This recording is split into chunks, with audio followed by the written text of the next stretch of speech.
And I appreciate you guys coming in.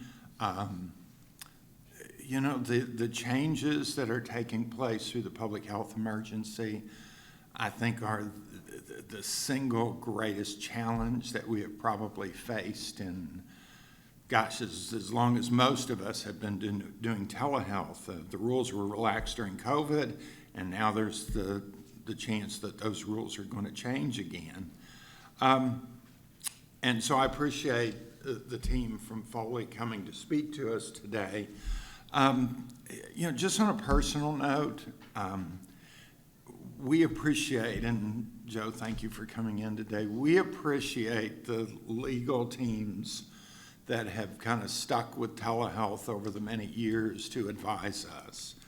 For those of us that are what I would consider telehealth professionals, that we're the ones doing the work, we depend desperately on you guys to give us guidance, keep us out of audits, keep us from going to jail, whatever that may be, because we just don't have time for this. And for those of you that are working in the industry at this time, historically, I've kind of felt like I've been able to manage understanding what you can and can't do.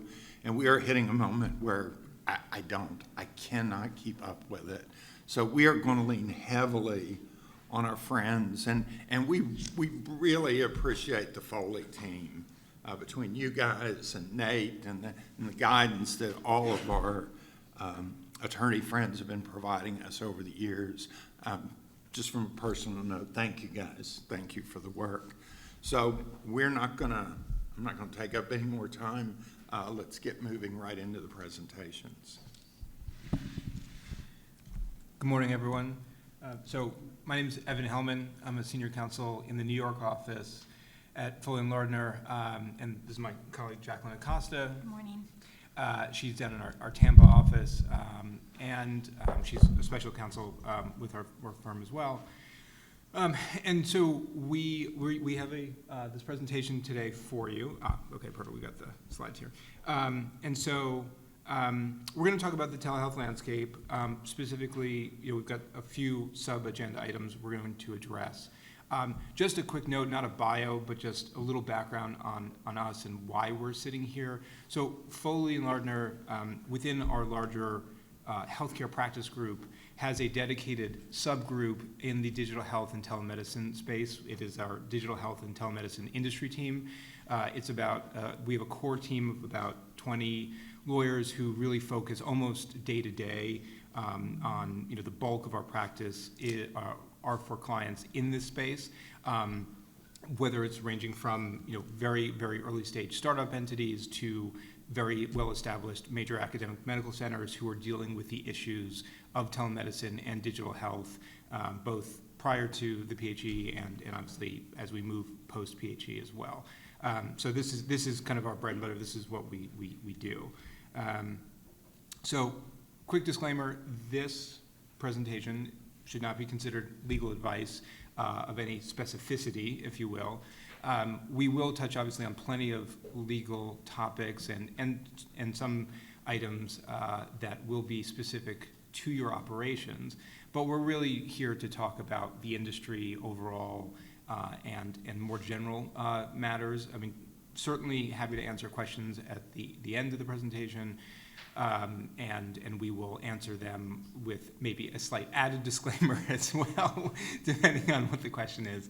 But please just to note that this is, please don't consider to rely on this as advice. So today we're going to talk about a few topics. We're going to talk about general telehealth and licensure matters. We're going to talk about telehealth practice standards, which are a little different, and that's more kind of on the ground, day-to-day operational considerations of implementing the telemedicine rules. We're going to touch upon the topic of the post-COVID-19, post-PHE, post-pandemic policy considerations and some operational kind of and tactical considerations as well. We will address and speak to what we're going to mention, the groundswell that's happening as a result of the proposed rule that came out about 2 weeks ago from the DEA with controlled substance prescribing. I'm sure that's on the mind of a lot of people. I don't know if anyone was here at the American Telemedicine Association conference in San Antonio a week and a half ago or a week ago. It certainly was a topic of conversation there as well. And then we'll largely, closer, sorry. And then we'll have some time for Q&A as well. Again, happy to answer any questions that you want to ask us or just have been curious about as well. Good morning, everyone. My eyes are not as great as Evan, so I'm moving this a little closer. As Evan said, I'm Jackie Acosta. I'm an attorney with Foley & Lardner, and I deal almost exclusively in the digital health space. So the first topic I'm going to cover is telehealth and licensure. My goal is to sort of demystify and have some guardrails so that you can think about licensure in just an overview. Please keep in mind that what I'm going to be speaking about today is mainly state law considerations, but obviously if you're billing payers for your services, you're going to also want to consider Medicare, Medicaid, and commercial payer rules that layer on top of what I'm talking about today, okay?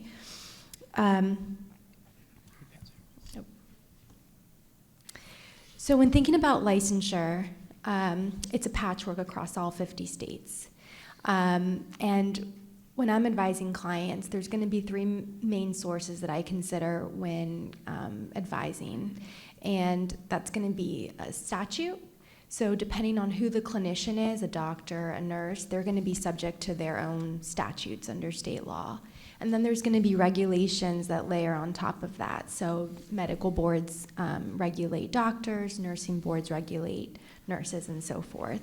So those are the first two primary sources I consider, and then I'll look through guidance documents on the professional board's website, so FAQs, policies, and they typically take precedence in the order that I just described: statutes passed by legislature, rules that go through a formal rulemaking process, and then guidance where the medical board and nursing board or whatever professional boards at issue say, this is how we view this situation. It's often non-binding on that medical board or professional board, but can give us an indication of how they view a particular clinical situation. The general rule with licensure is that the state where the patient is located when you're conducting a telehealth visit is what governs. So if you're, and I sit in Florida, I'm a Florida attorney, so a lot of my hypotheticals will stem from Florida, but if you're a doctor sitting in Florida and your patient is located in Virginia, Virginia law is what you'd want to look to understand what the rules of the road are. And this is either expressly stated in the statute or it's implicit because the practice of medicine or whatever profession you're looking into can be broadly defined. So this is pretty well established that the state where the patient is located is what governs what law applies. There's going to be a couple exceptions to that. New Jersey, for example, is an outlier and has a regulation that states that also if you're sitting in New Jersey at the time of the telemedicine consult that you should be licensed there. There's a statute that passed recently and arguably will overrule that, but that's the one state that I can think of with this provider location concept. The last thing you'll also want to consider is providers sitting internationally. Under state law, that would not be a problem. Still, the concept of a patient location governing licensure is applicable, but if you're billing Medicare, that's not permitted. So you cannot bill a claim when the provider is located abroad. And Robert had mentioned, a question that's come up in terms of like Nighthawk services. So from a state law perspective, you shouldn't have an issue with somebody in Australia doing, overnight call coverage, but from a state law, from a fee-for-service perspective where it's, cash pay or self-pay programs. But when you're involved in Medicare, as an example, that situation won't apply. Correct. And we've seen, the proliferation of interstate licensing compacts that can help obtain licensure across states. So there's the State Medical Board, the FSMB compact, and this is where states get together and decide we're going to apply uniform rules, and if you're licensed in our state, then there's going to be certain flexibilities for other compact states. The medical compact is not quite as robust as one might expect. It's really streamlines the application process. You submit one application to a compact state, and then it gets distributed to others. But it's not reciprocity in the way that you might think. You're licensed in one state, and then de facto you can practice in another compact state. Versus the nurse licensure compact is much more friendly. You can have one license and then practice in other compact states. So it's just going to depend on what your clinician type is and how how effective or efficient these compacts will be.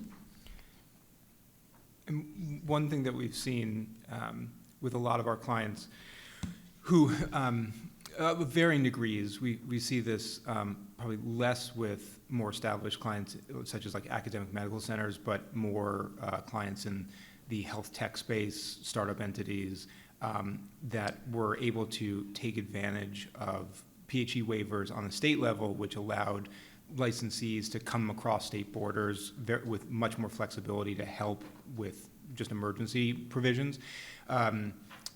This is kind of like building the plane and flying it a little bit at the same time, where people were scrambling for bodies to service patients, but now those flexibilities have largely totally gone away. So, from an operational consideration, particularly with expansion into other geographic markets, these licensing boards are a helpful tool, but it is a consideration just to kind of figure out where everyone's licensed in order to service patients before those operations start.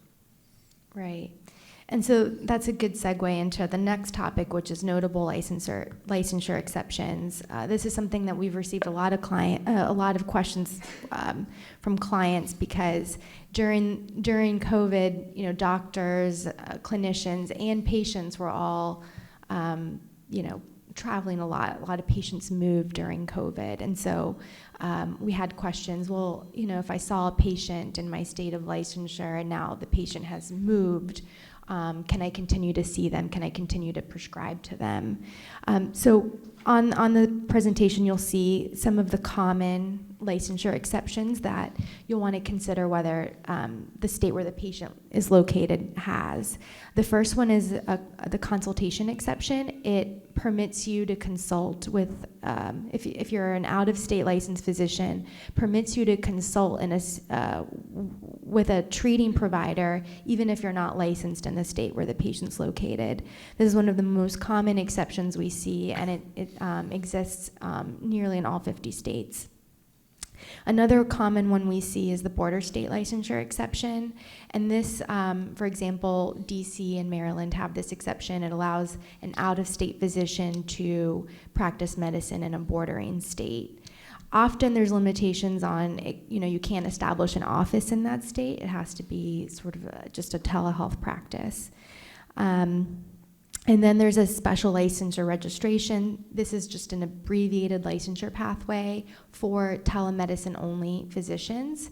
For example, Florida has this, and it typically just streamlines the application process, but it comes with some limitations. For example, you can practice telehealth with a telehealth registration in Florida, but cannot open an office in the state. This one's particularly helpful for, if clinicians had established a patient relationship and then a patient moved to Florida, which I feel like happened a lot during COVID. And then there's a follow-up care exception. This is one that I personally would think exists that more states have this exception. It's under 10 states that have it. I believe Virginia is one of them. But it says you can treat your patient who's in Virginia as long as you've established a relationship in the state where you're licensed. So for example, if you're a New York physician and the Virginia patient comes to have surgery in New York and you want to continue to follow up with that patient who's returned to Virginia where they live, Virginia does allow an exception for that follow-up care. And this is a little deeper dive into the consultation exception that I just mentioned. Again, it's a peer-to-peer consultation, but there are some frequent limitations that apply. Again, it's going to depend on each state, but common limitations we see are frequency limits. So, okay, you're permitted to consult, but only a certain amount of times a year. Or you cannot have an established contract to provide these consultations. Some of them will limit, none of the states on this slide, but some of them will say you can do it, but you can't charge for your consultation. Or there's, I won't go through all of, at the top row or some other common limitations, one of them being you can only consult doctor to doctor. It can't be like an NP seeking a consult from a physician, for example. And this is one that comes up a lot in like second opinion models where you have a specialist and a patient wants to reach out to that specialist to gain a second opinion. They can have their treating or local physician request a consultation. And the policy rationale is really that the patient is being treated by their local physician who is licensed in their state and retains ultimate authority. And so they're under the care of that doctor, and so that doctor can seek consultation from a doctor who's not licensed in the state, but with those sort of protections in place. And there has been some limited case law activity out there about this particular topic, namely, whether a consulting provider exceeded their scope and entered into a state improperly when they were unlicensed and provided care. So it is very, very important to make sure that it is a true kind of second opinion consult relationship on the one end, and the communication is going to the day-to-day treating providers, Jackie mentioned. Right. We don't see it that often because most of the time when you're asking for a second opinion consult, it's coming from the treating provider themselves. So it's a fairly clean process, but it does come up occasionally. Yeah, it's a very prevalent exception, but there are a lot of formalities built into it for policy reasons. So it's definitely one that probably exists in your state, but the devil's in the details, so you'll want to go through and figure out what formalities you need to have in place. And then I'll turn it over to Evan for telehealth practice standards.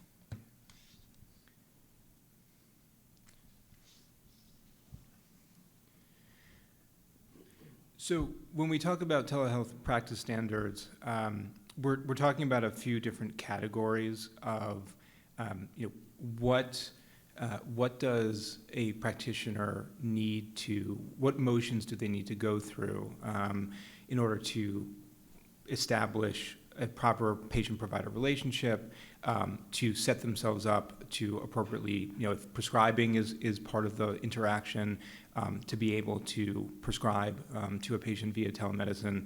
And so what we do is when we're analyzing operations or there's a question that comes in, we're looking at certain criteria and for what are the rules and what are the standards that have to be met first before someone can successfully maintain a telemedicine interaction.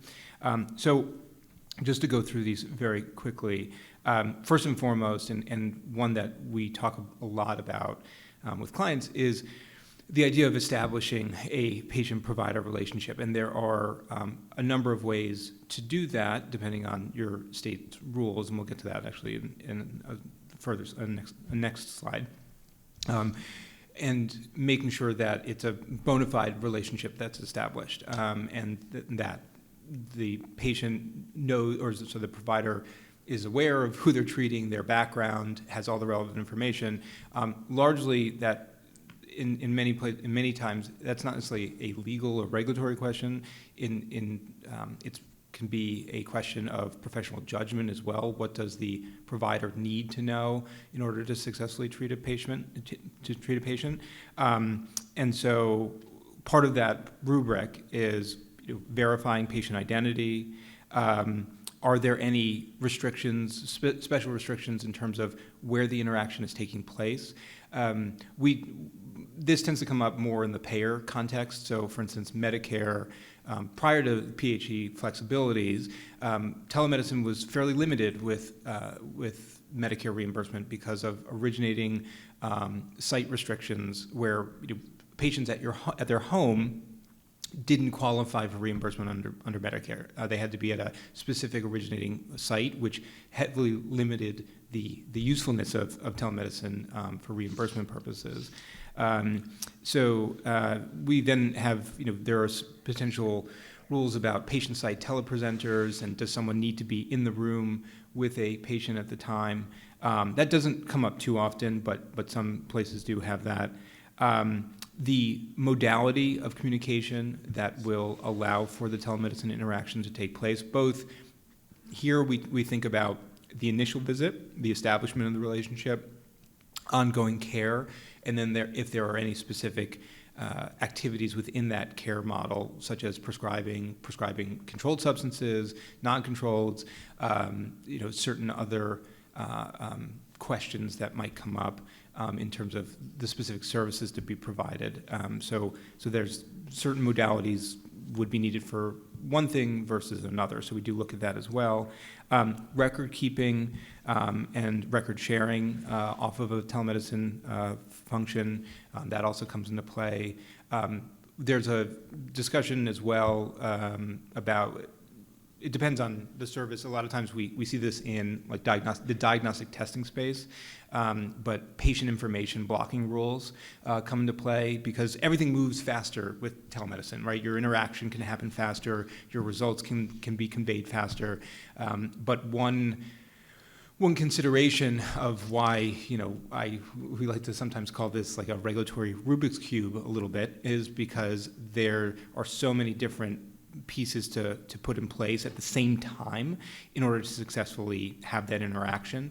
And so, for instance, the patient information blocking rules are one thing that's particularly interesting because whether you're, again, a small startup that's creating some novel telemedicine interaction, or you are, an established hospital system that is moving into the telemedicine space, if you are creating a wonderful platform that is allowing for great interaction, and it's creating access and real reach for your providers. The speed at which information flows through that platform now needs to be considered. So, for instance, the patient information blocking rules under the 21st Century Cures Act provides a framework for when information like a lab test comes in, how quickly does it need to be pushed out to the patient? And a lot of times what's happening under those rules is that your providers are not seeing the information before and assessing it before it goes out to a patient. And so that telemedicine interaction and how that information is conveyed to patients is something that we think a lot about as well.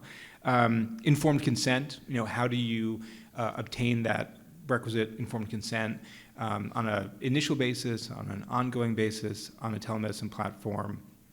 A lot of times, depending on the type of entity that you're working within, this can be easier said than done. If you're doing an in-person initial visit, the consent can be achieved there versus needing to have a electronic version of it, and the consideration of how do you record someone properly receiving that consent? A lot of times, you might have a checkbox on a platform that someone needs to affirmatively check. It can't be pre-checked. But what we also note to a lot of people, and sometimes this is a light bulb moment, if you will, is that there needs to be on the back end a kind of timestamp memorialization of that consent, of not just the consent, but of many things that you're going to provide to patients via telemedicine. So making sure that they've seen your terms and conditions on your site or your privacy policy. The informed consent is another item, obviously. How do you make sure that you can claim that someone actually saw what you presented to them, and if somebody were to ever ask, how do you make sure that that you can reproduce that documentation easily and quickly as well. And the one thing I'll note about informed consent is that states will have different requirements of what you need to inform the patient about. So as an organization, you'll want to think about having model forms that bake in all the requirements for all 50 states, so you don't have to have different forms depending on what state the patient's located in. That's something that we help our clients with, is having a model form that meets the most restrictive approach of any state, and that it'll, that way it's easy to digitize and you're not having to develop a different form for each state. Yeah. And then there are certain other items, such as if there are certain disclosures that need to be made. Again, it is a functionality of, we traditionally know that healthcare can be heavy on paperwork and forms, but telemedicine is not meant to be a lesser form of care, or meant to allow you to circumvent your procedures and certain rules, and whether it's something as mundane as getting a form signed, or how the care is actually provided with your clinicians. It is meant to allow for obviously better access, but the care profile has to be exactly the same. It is as if you were going in person, but with more ease, essentially. So it's not just by saying, I'm going to have a Zoom interaction. It's not that you can do away with the other requirements that you would normally have on an in-person visit. And the one thing I'll note about disclosures, which is number 10 on that slide, is there's an increasing number of states that require you to tell a patient how to file a complaint with the medical board, for example. And so one thing we do is we bake that into our informed consent form, where we provide a link to the medical board website in states that have that requirement. It's just a little nuance, and that's the kind of flavor of disclosure that you might find under state law that you wouldn't otherwise think about in a traditional brick and mortar context. Yeah. So we've got some practice standards. How do how are you thinking about creating a relationship? What are the operational functionalities to achieve that? But this is about modalities as well. So there are practice standards, but then also how do you implement those? So whether it's from the top down would be, for instance, a synchronous audio-visual interaction, interactive audio interaction, which I'll mention specifically what that is in just a second. There are some scenarios where it's audio only, and then more moving into the asynchronous realm, store and forward is a term that we see a lot in the telemedicine world as well. And a lot of times when we're talking with newer clients or clients that are developing their operations, if you go to the top of the market and go to synchronous audio-visual interaction, usually that makes everyone's life easier. It might be a heavier lift to implement initially, but you have less to think about, because in most scenarios you will be achieving appropriate the requisite modality interaction to have that telemedicine visit, versus if you're relying on just an asynchronous visit as well. It doesn't mean that it's not possible, and many states have moved towards allowing for async as well. But it's a conversation in terms of operational capabilities and risk as well. So I mentioned interactive audio as a middle kind of or not middle ground, but another alternative. That's really a function of having a telephone call, But that call is based on background information that the clinician is using. So it's not just getting on the phone and talking through a chief complaint or symptoms or outcomes and risk. It's when we talk about interactive audio, what we're thinking about is that the clinician is looking at a patient's lab result, and they're getting on the phone to talk through that lab result with the patient. They have background information that they're using so that it's a more fulsome conversation. Audio only, obviously, is more straightforward in terms of what it sounds like. That usually happens and would meet standards when you already have a patient-provider relationship established. If I were to call up my primary care doctor, he knows me, right? He knows my background. We've discussed many things before. So if I'm calling with a certain complaint, there's more comfort and more ability for that clinician to just have a conversation with me on the phone and maybe figure out what he needs to call into a pharmacy from a prescription because he's got more background. There's a lengthier relationship there. And then so from the async perspective, there are a couple considerations. When we think of telemedicine rules, a term that is used in many contexts in many states is store and forward. And store and forward specifically really speaks to not per se a questionnaire or a quiz or some other kind of intake form. It really references I go get a blood draw, and a lab result comes from that, or I have a previous MRI image, or a mammogram, or some kind of clinical information that is out there that exists already for me. I am providing that information to a provider, they are receiving it from some other source, and they are able to utilize that background health information, maybe in conjunction with an intake form, like a questionnaire where I'm filling out other information as well.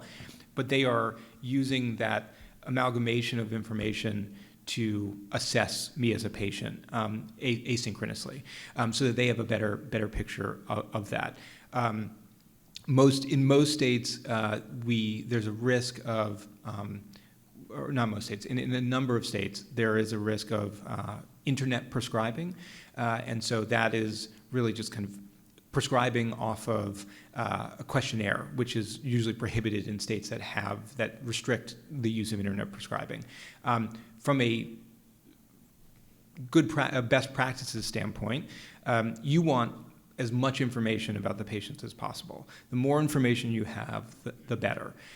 There are some states, I think Utah may be one of them, obviously not super germane to the conference here, but where a dynamic questionnaire is allowed as well, where it's a branching questionnaire, so that if I'm sending my response to one question leads me to a very specific secondary question and tertiary question and so forth and so on, versus just a straight kind of questionnaire that picks up, that's static, right, that doesn't evolve with my questions. So we tend to want people to move away from that because that in many cases is not sufficient information to base a relationship off of, but you would need additional information like blood pressure readings, lab results, imaging, things like that. That's really what the best-in-class async interaction looks like, and so that's a question that comes up quite a bit in the async world, because it's obviously doing something async would be easier than having audio-visual real-time communication if you don't have the capabilities for it.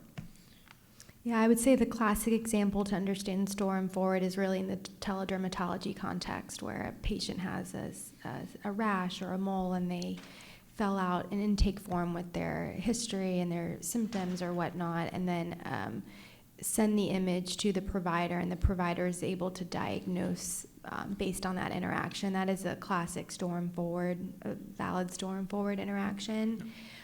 Where it gets riskier is where you have, just as Evan said, a questionnaire-based intake where it's really just the patient self-assessing what their symptoms are, and that's where medical boards have a problem because they feel that provider can't test the veracity of the patient's own symptoms. They have nothing extrinsic to evaluate. And so we always counsel our clients to include some sort of extrinsic clinical information in their workflow so that the provider has more to assess. And about almost 40 states, I think it's just under 40, have what's called an internet prescribing prohibition, which prohibits prescribing based solely on a questionnaire. No. So. And even then, to Jackie's point, using the dermatology example, from a policy and procedure standpoint, the clinicians need to be aware that they need to rely on their professional judgment, even beyond what someone else might say, in that if a picture of a skin condition is forwarded to them as an example, if they feel like they still, they're not seeing the image as well as they really need to, or that there's more information that they would want to have, the clinicians need to be empowered to say, okay, I need you to come in, or you need to go to this provider, you need to get this looked at, it needs to be biopsied, something like that. There needs to be training, or not training, but per se, but training in policies and procedures of what to do if there's a discomfort level, or to know that the clinicians have kind of the last word from a judgment standpoint. That should not be, the judgment doesn't come from somebody else who's not licensed. It needs to sit and stay with the licensed provider. Yeah, and to that point, there's no separate standard of care for telemedicine. It's a different way to deliver care, but it's the clinician should always exercise their professional judgment and meet the same standard of care as an in-person visit. So if they don't feel that telemedicine does it for them and they need to see the patient in person, that's still the rule.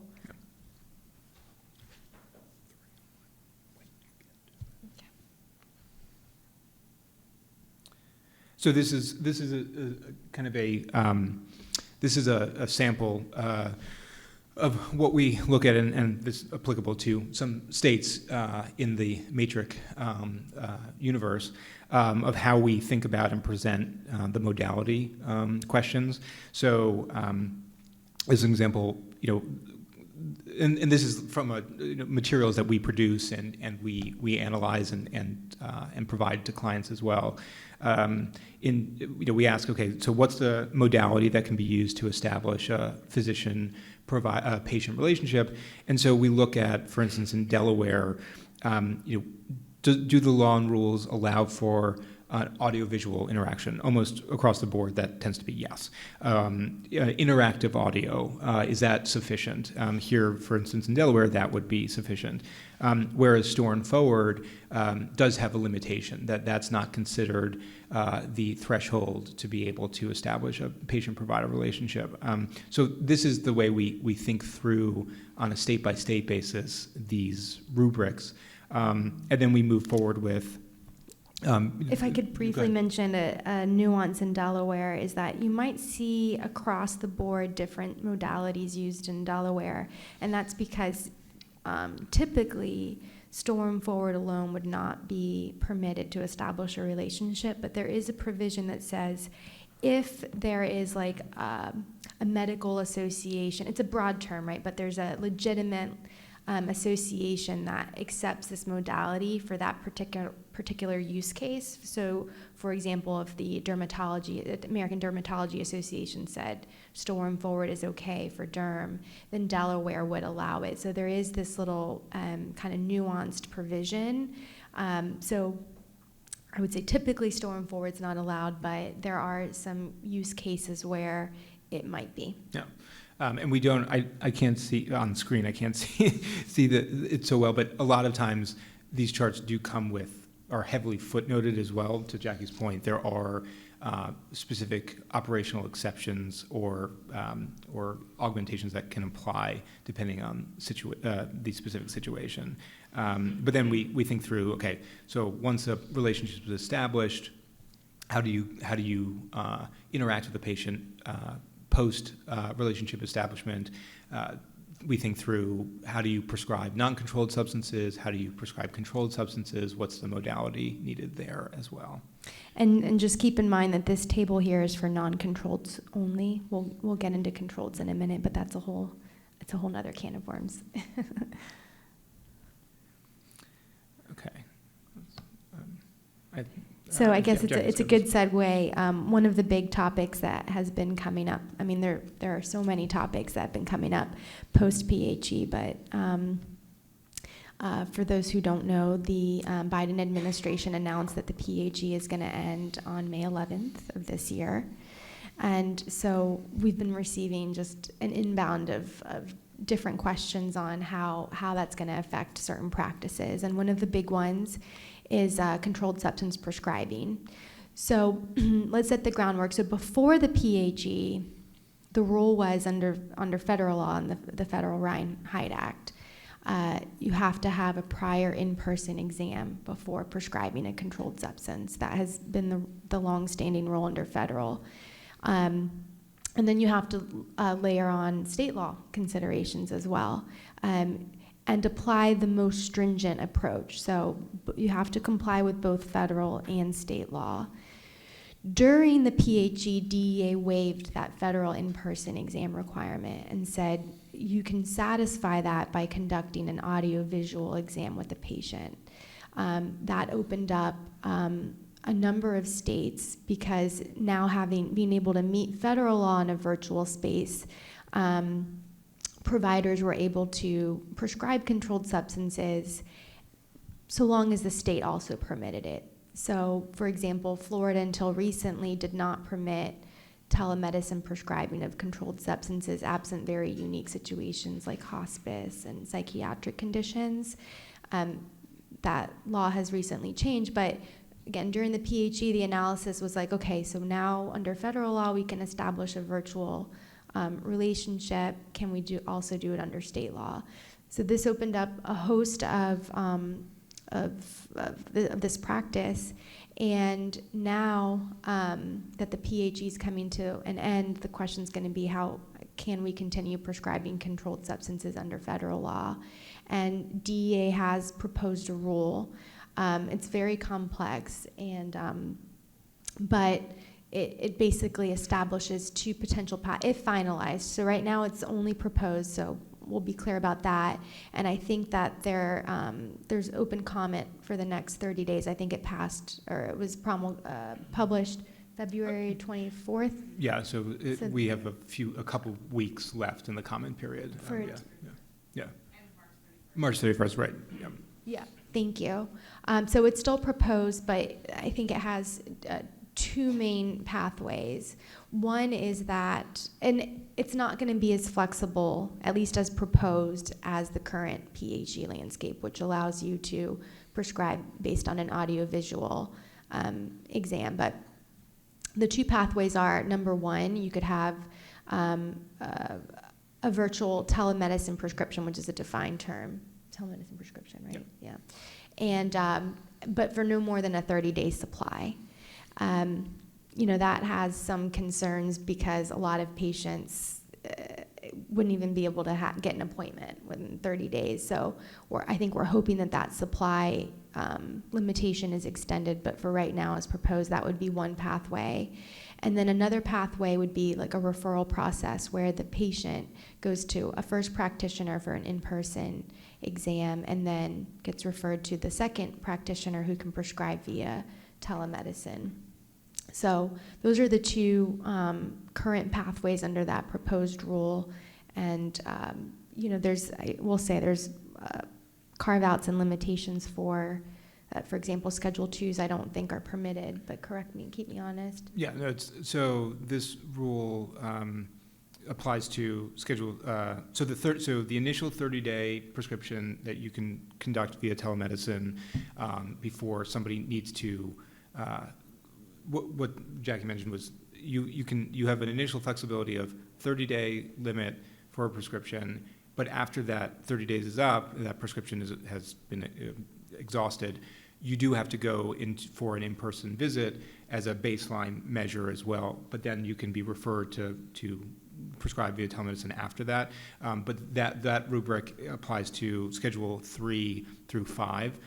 Right now, Schedule 3 through 5 non-narcotics, and then Schedule 2s are carved out. That does not apply there, so they still require the in-person initial visit. And the other question we've been receiving a lot is, well, what if we established a relationship based on the DEA exception during the PHE? Are they grandfathered in, or do we have to then conduct an in-person visit? And the response to that is that under the proposed rule, there would be an extension through November where you could continue to prescribe controlled substances via telemedicine to a patient that you established a relationship based on the PHE exception. But after sometime in November, forget the exact date, but sometime in November, you would no longer be able to prescribe to those patients. And to be very clear, that extension only applies if you established a relationship based on the PHE exception. It couldn't be if a new patient comes to a practitioner on May 13th, they cannot prescribe if they haven't met one of these new exceptions. For that 180-day period. So Yeah. if the rule is finalized as currently proposed, what would happen is the patient comes in on May 13th, they can be prescribed a 30-day supply of a controlled substance. That would be if the appropriate prescription monitoring program is accessed. If there's no way to access the program, I believe the amount of time is I believe it's a 7-day supply until you have to have an in-person visit. So even there are kind of nuances in how the rule is operationalized. But May 13th, someone comes in, they can have that 30-day supply, but then they have to transition to have that initial in-person visit to kind of start the relationship moving forward. Whereas if somebody was a current patient was seen, for instance, yesterday, they can be cared for 180 days post PHE ending via telemedicine before the in-person kicks in.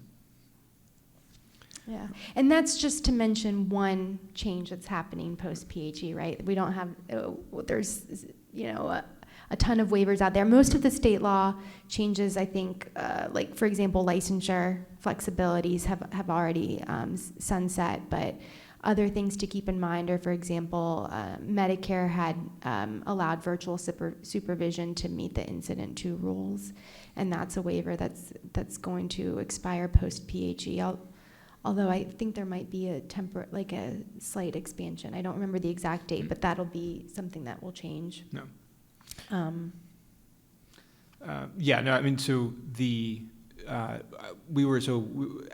we both were at the ATA conference a couple weeks ago, and I think the number was that in the first 2 days of the proposed rule, there were 700 comments that were submitted to DEA. So obviously this is on the minds of a lot of people. There's a lot of back and forth going on.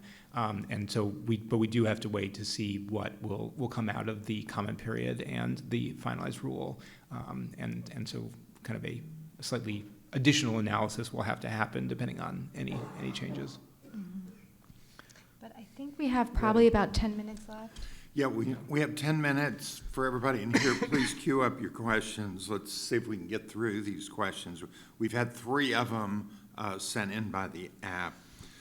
First, I've seen a lot of media coverage on the DEA rule, and I've heard a lot of strong opinions about it. In my limited experience, agency rules happen all the time with little fanfare. But I was curious if the response seemed unique to you all that are given your expertise and experience. If the response seemed unique. I mean, it's been a topic of big conversation because there's a whole industry and there's a lot of practitioners that started prescribing virtually. That wasn't really possible before the pandemic because of federal in-person exam. There's always been exceptions, right? So for example, if the patient's located in a hospital or a DEA registered facility. So there have always been exceptions, but not as broad as DEA's exception for audio video. And because of that,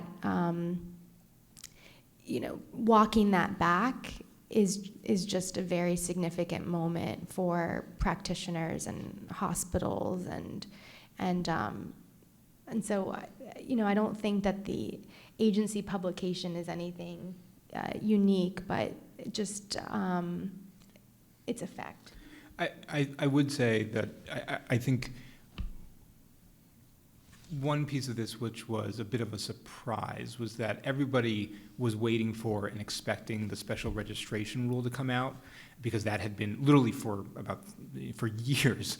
That was what we were told was the next step here, and DEA did not come out with a special registration. They came out with something different.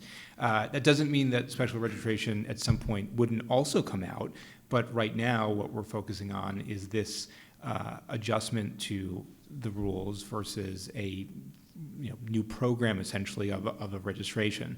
So I think that that's partly what colors a lot of the comments here, in the sense that everybody was expecting and happy to figure out how to apply and be compliant with a program that was what people thought was coming down the line, and then essentially an audible was called, and so now we're reacting to that. So I think that that's partly what's generating a lot of commentary here and discussion as well.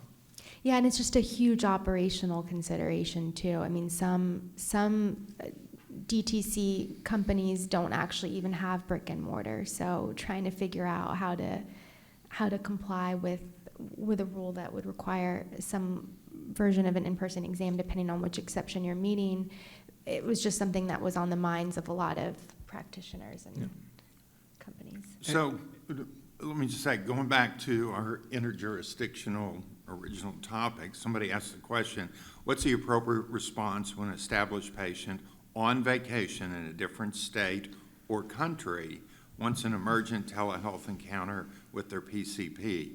Do we have to say no? No, I don't think you have to say no. I think that some licensure exceptions come to mind that I'd want to explore. A number of states have an emergency licensure exception for emergent situations. So I would evaluate, is this an emergent situation? There's other infrequent practice exceptions where you're allowed to practice medicine in a state you're not licensed on an infrequent basis. There's all the other exceptions that we talked about, earlier in this presentation. And so I think that there are situations where it would be acceptable.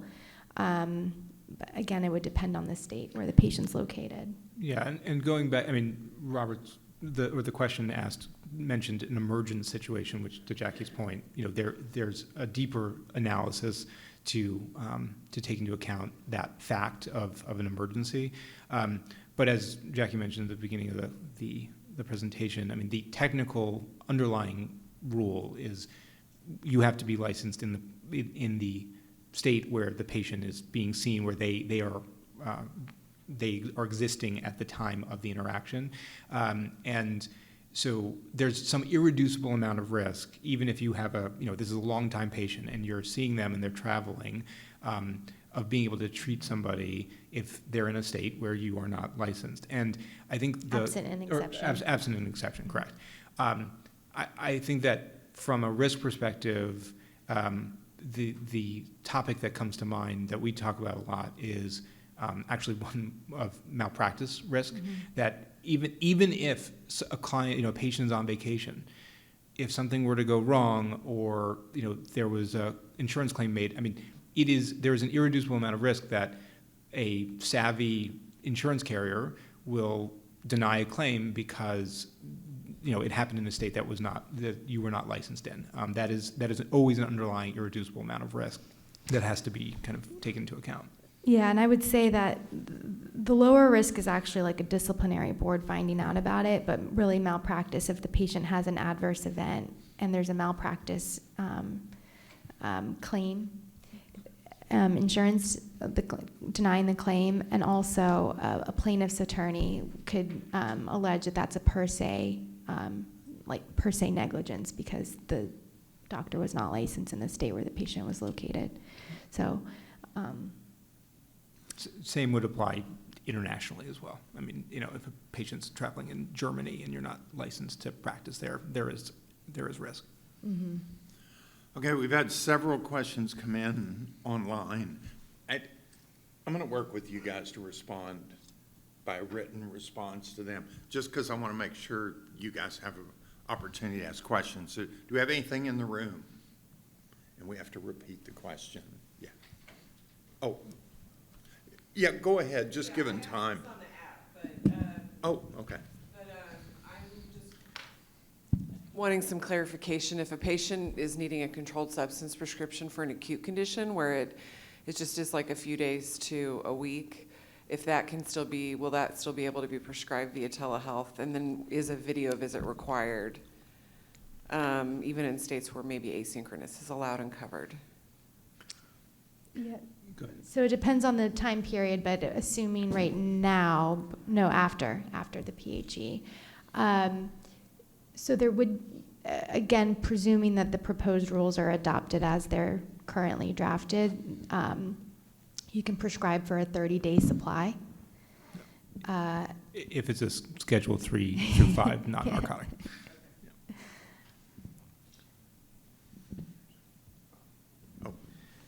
I'm curious if anybody else is experiencing this. Walmart pharmacies have an internal policy that the pharmacist has to ask the patient when was the last time they physically saw the provider. And if it was not within the last 2 years, they are denying filling the prescriptions. I'm only getting that from Walmart, but I'm afraid that might be an issue coming up. And I do child and adolescent mental health. I get a whole lot more information from a telehealth appointment than I do from a physical appointment. Sure. Right. I have heard of that happening. Yeah. You're not alone. Yeah, no, and so one thing that we didn't mention earlier is that under the proposed rules, there's a new term of art that's put in called a telemedicine prescription, which is a prescription that, and we've talked about it internally, that this is going to cause a lot of confusion, because to anybody out there, your standard primary care doctor who's not necessarily invested in looking at these rules and dissecting them, they may just say, oh, well, this is, if I see the patient via some telemedicine modality, that's a telemedicine prescription. That's not actually the case. The telemedicine prescription flows from a in-person referred to a telemedicine provider, and that subsequent interaction via telemedicine is the telemedicine prescription. But those prescriptions, and also I believe the initial 30-day prescription as well, needs to be marked by the provider on the prescription itself as a telemedicine prescription. So to your point, this will be what we're, almost like a scarlet letter identifying that this was a telemedicine interaction, and we have, it may be an opportunity for the chain pharmacies to deny that prescription, filling that prescription.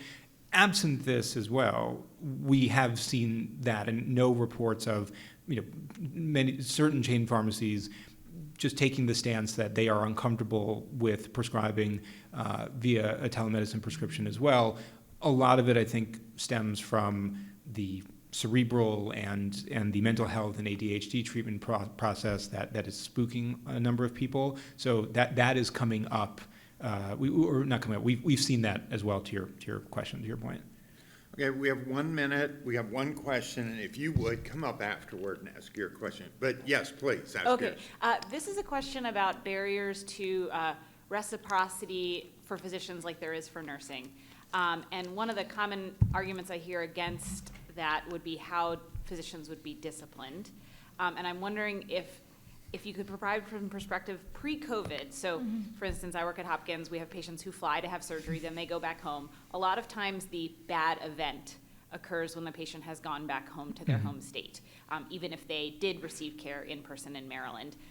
What was the pre-COVID mechanism for disciplining physicians who did a surgery or provided care to a patient who traveled for a visit and then went back home? Did that patient, I don't know if you have any examples of cases, but did that patient need to just travel back to the state where they received care? Or was there any interstate ability to discipline physicians? I mean, to discipline physicians, medical boards typically have the jurisdiction to discipline like the unlicensed practice of medicine. So even if, say, the patient traveled back to Florida and they were, and the practitioner was providing follow-up care without an exception, because I don't think Florida has a follow-up care exception, but the medical board could discipline the physician for the unlicensed practice of medicine, just like any person who is pretending to be a doctor, right? That's an extreme example, but the exception that I would explore for your organization is whether the state has a follow-up care, because that's exactly like the situation where a follow-up care exception would be helpful. And I'm seeing slowly, but I'm seeing more states adopt that exception. It used to be like 5 or 6. I think it might be up to 9 states, and Virginia being one of the more recent states that adopted a follow-up care exception for that reason. The one thing you want to think about is make sure it's related to the care they received in the state where the physician was licensed. So if they traveled for particular surgery, heart surgery, for example, they shouldn't be doing follow-up care for a very like unrelated diagnosis or treatment.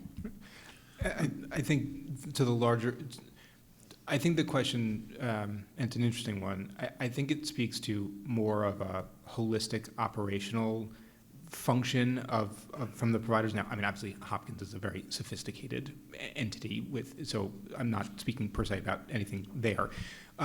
But if you are if a patient is traveling to come seek treatment, which is completely acceptable, and they're coming to the provider, that's not an issue. It certainly, from an operational perspective, is on the provider and on whether it's a hospital system, even a specialty practice, to make sure that there is some function in place for follow-up care if there isn't an exception in the state. So, you're not going to do a spine surgery and then just send the patient home with no post-treatment plan, no post-operational plan, making sure. I mean, I think there is an increased and heightened risk of scrutiny, of potential complaint, of improper practice standards if a provider is discharging a patient without a post-treatment, a post-operation plan, so that they know who the patient's going to see in their home state, who they're going to go for follow-up care, and then honestly potentially taking advantage of the consult exception as well, so that your treating provider at Hopkins is liaising with the patient's primary care or rehab specialist in their state, so they are not treating the patient alone in a state where they're not allowed to do that. They're actually going through the licensed provider as well. Yeah. Yeah, we got to go. Okay. Okay, Sorry. let me just no, it's okay. If you have questions for them, please catch them outside. Thank them for your help today. Thank you guys so much.